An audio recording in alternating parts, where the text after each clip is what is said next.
Hey guys, in today's video I got a few no AC calls for you, and I really need to start stocking more parts. Stay tuned. Good morning guys, Seton HVAC here. It is Thursday, July 11th, 2024. Got a lot of fun stuff going on today. I got 3 no cooling calls,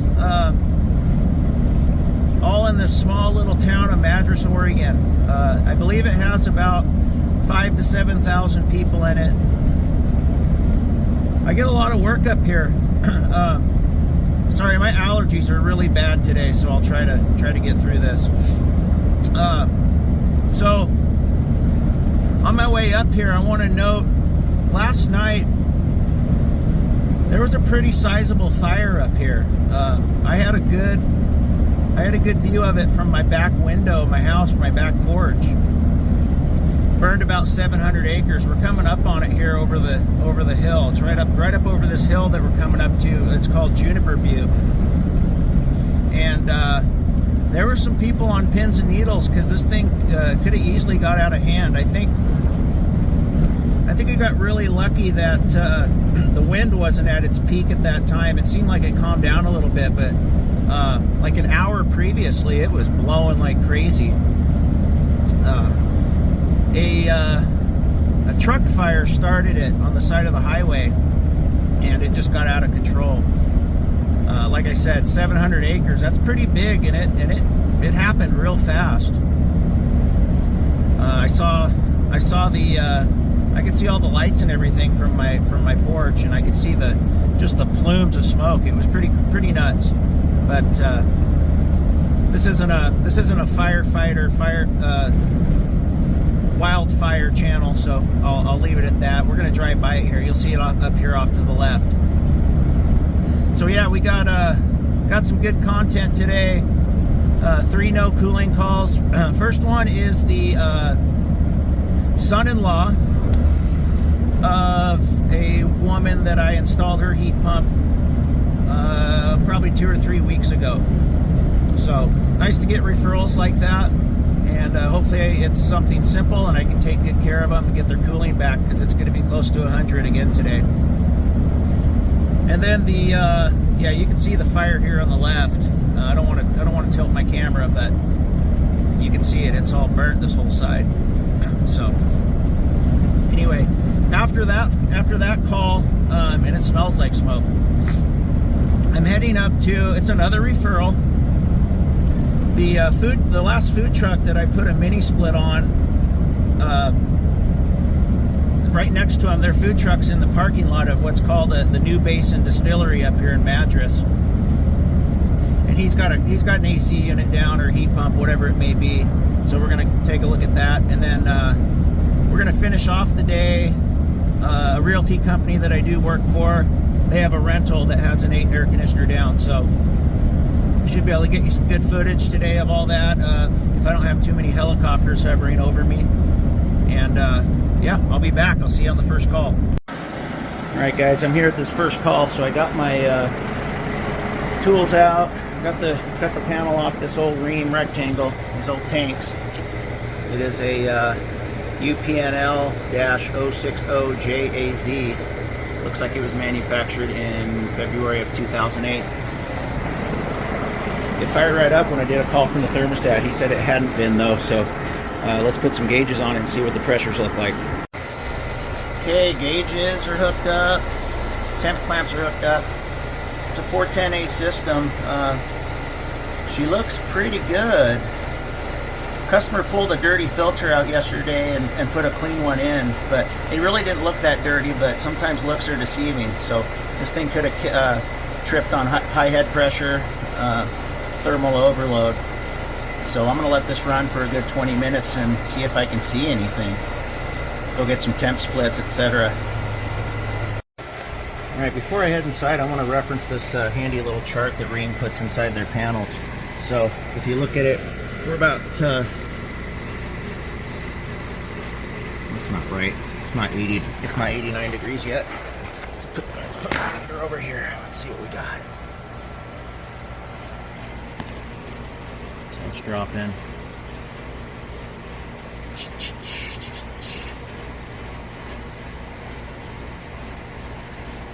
I'd say we're about 75 degrees.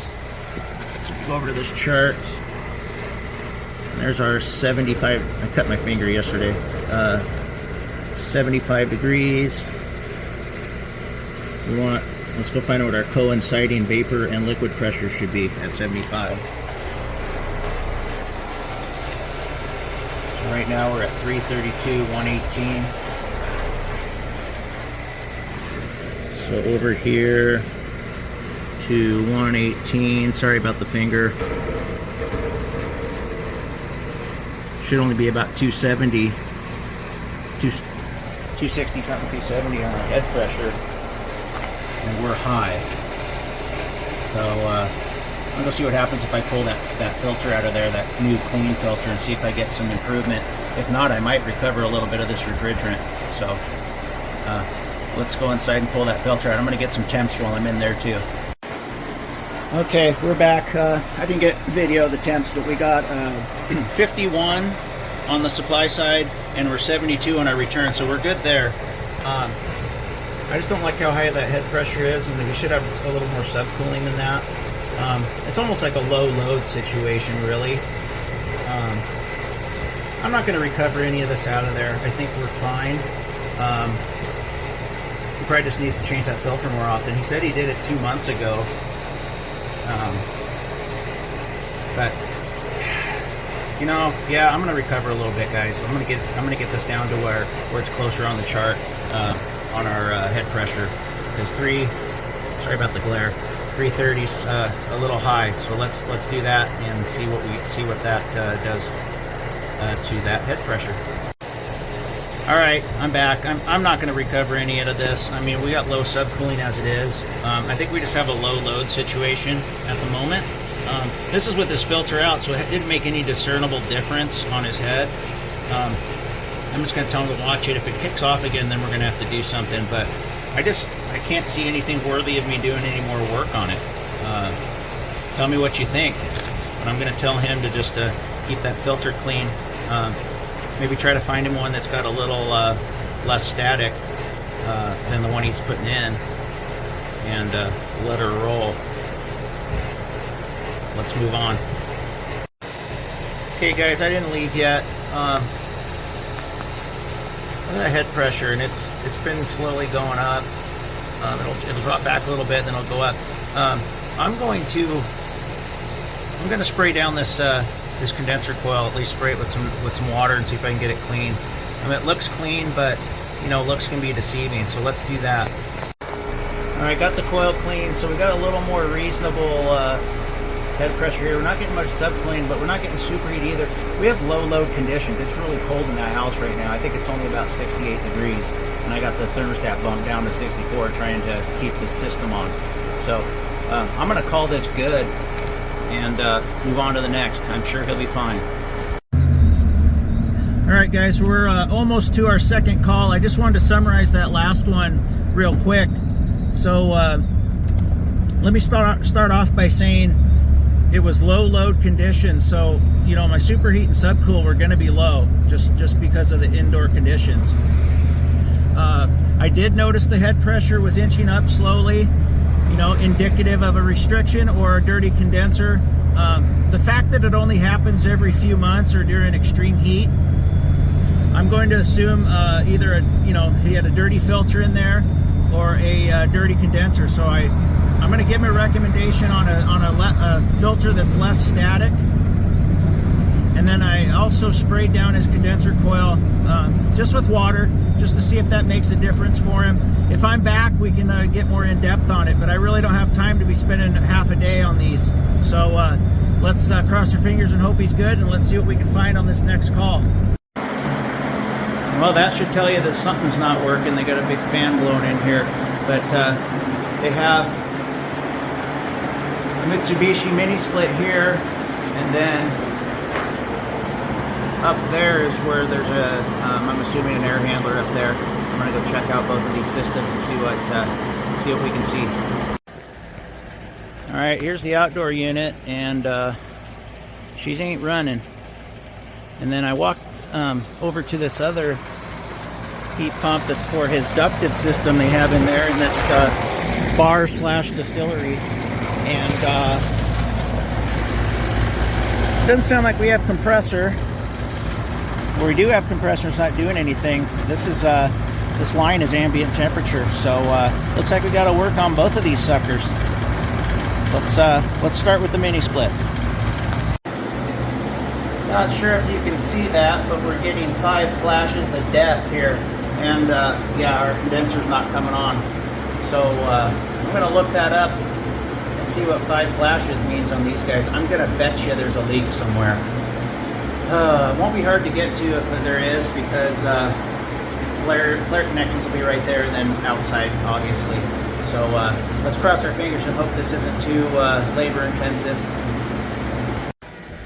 Okay, I'm back out at this mini split. I got all my tools out here, my gauges, meter, drill, etc. 5 flashes is a compressor overheat, so I doubt the coil's that dirty. So we probably don't have any juice in it. That's going to be my guess. We're going to find out here in a minute. All right, I stand corrected. There is go juice in there. So we got something else going on. I'm going to reset the power and see if I can get that error to clear and see where we're at. Now, I'm looking at this this coil. It looks like it's dirty, but God, I've seen these where it always looks like when you're looking at the side of these coils that they're dirty, but then you look at them straight, they're not that bad. So I don't think it's enough to turn the unit off, but you know, looks can be deceiving. So let's reset this power. Let's see if I can get this thing to come on, and then I got a baseline to start from. Hey guys, I didn't realize it at first, but there's a second unit off that Mitsubishi heat pump. So neither one of them is going to be working, and this one is right where they do their little bar area here. So definitely want them both working. So let's keep digging into this. All right, the fan just tried to kick back on and then kicked right back off. So let's see what we're blinking inside. All right, so what's happening is the fan tries to kick on and then it kicks right back off, the condenser fan here. So I have a solid red and 2 blinks of the yellow. So I'm gonna go on My Link Drive and see what I can find in their technical manuals on that. All right, guys, so I just got off with tech support, or you know, they're answering service anyway, and they're gonna call me back when there's a technician available. So what's happening is on LED 1, when I reset the power, it'll blink 9 times, and then LED 2 and 3 will be nothing. It'll do that for about 5 minutes, and then it'll go solid, LED 1 will, and then I'll have 2 blinks on LED 2. So I gave them that information. I looked it up in the tech manual. It says something about your voltage, you know, which I checked the voltage, it's fine. So they said the other thing we'd have to do is replace the board. So I'll just wait to get a confirmation on that. It's under warranty still because it's a 2016, installed in 2016. So I'll give you some more feedback once tech support calls me back. And then on this guy, you know, I'll have to get to him after. First thing I'm gonna do, I'm just gonna hook my gauges up, make sure he's got some juice in it.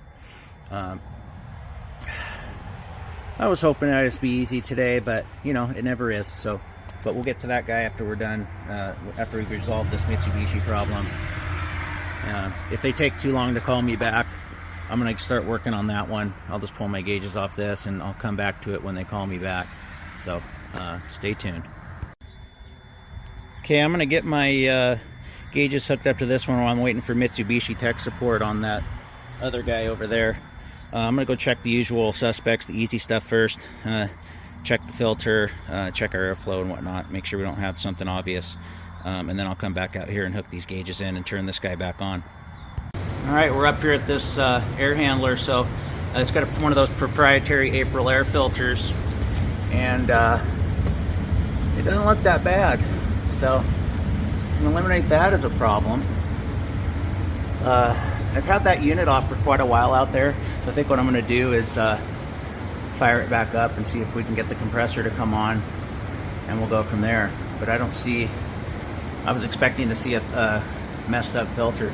Now, maybe maybe they had a dirty one in there and put that in and, you know, try to fool me, but who knows. I love spiral pipe. I wish I did more jobs with spiral pipe.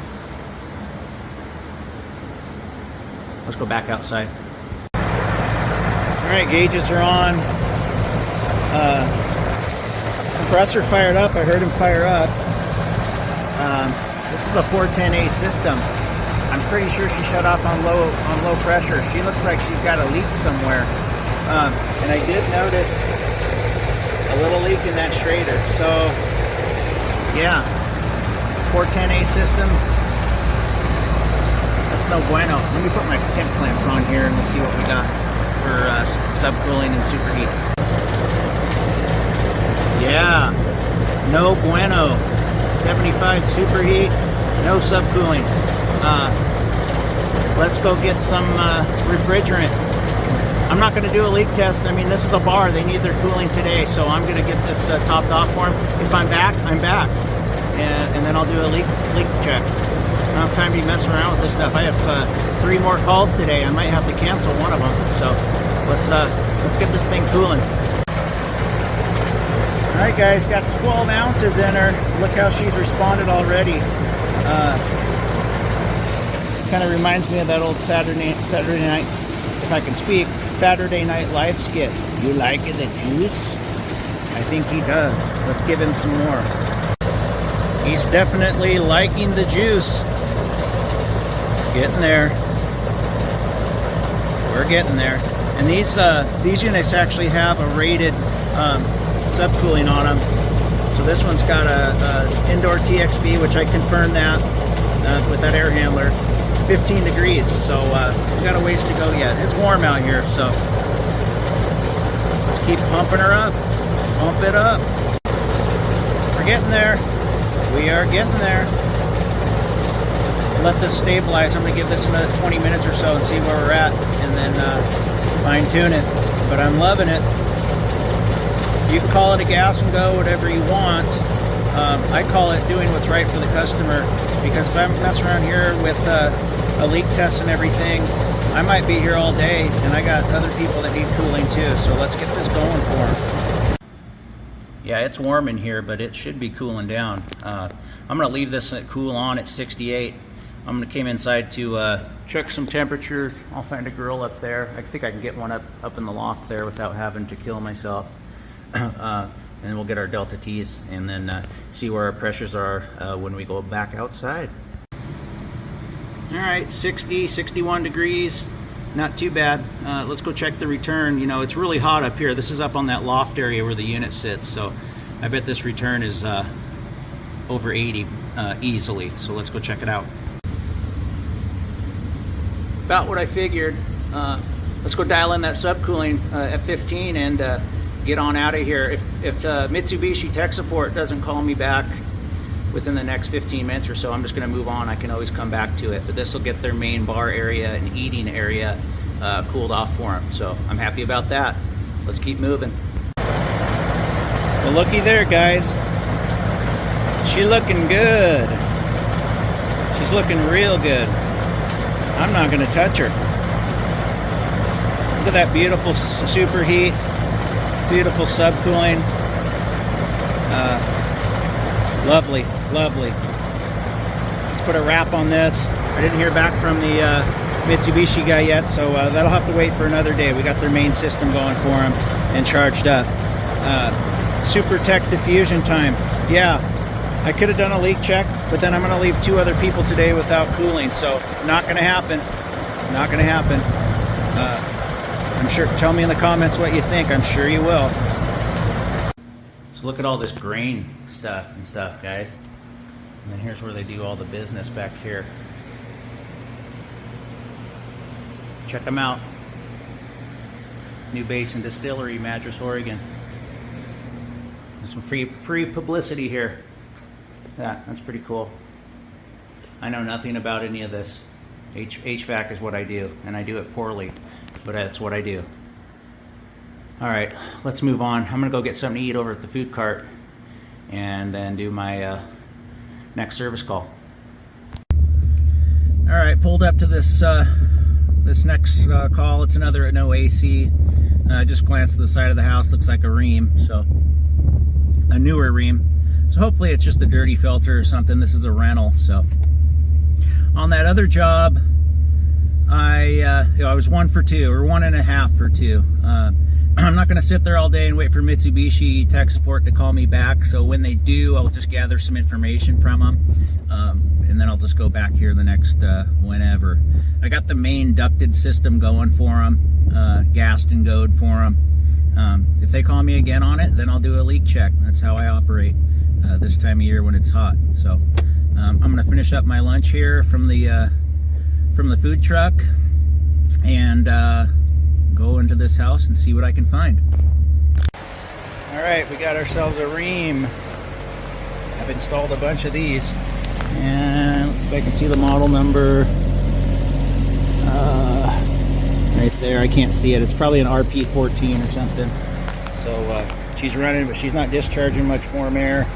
Let's go see what the thermostat says. That's not good. Let's go get some gauges, see if we got some pressures in that sucker. Actually, let's go check the filter first. Oh man, no filter grill. That thing's up in the attic. You gotta be kidding me. All right, let's go get sweaty. Okay, unit is not running. We only have fan. I wanted to check this first just to make sure.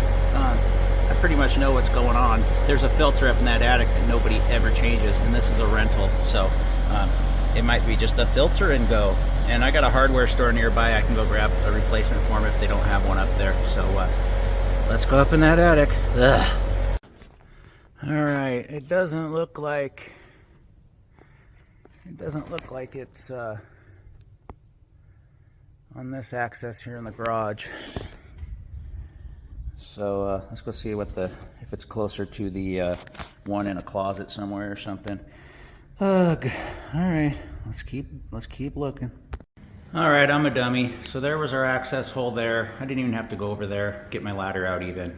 There's a door here. Here's a door off the garage. I thought that was the outside wall for some reason. So there's my indoor unit. Let's go look at this filter.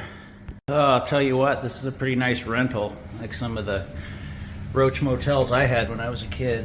Let's see what we got here. Okay, they just replaced that filter.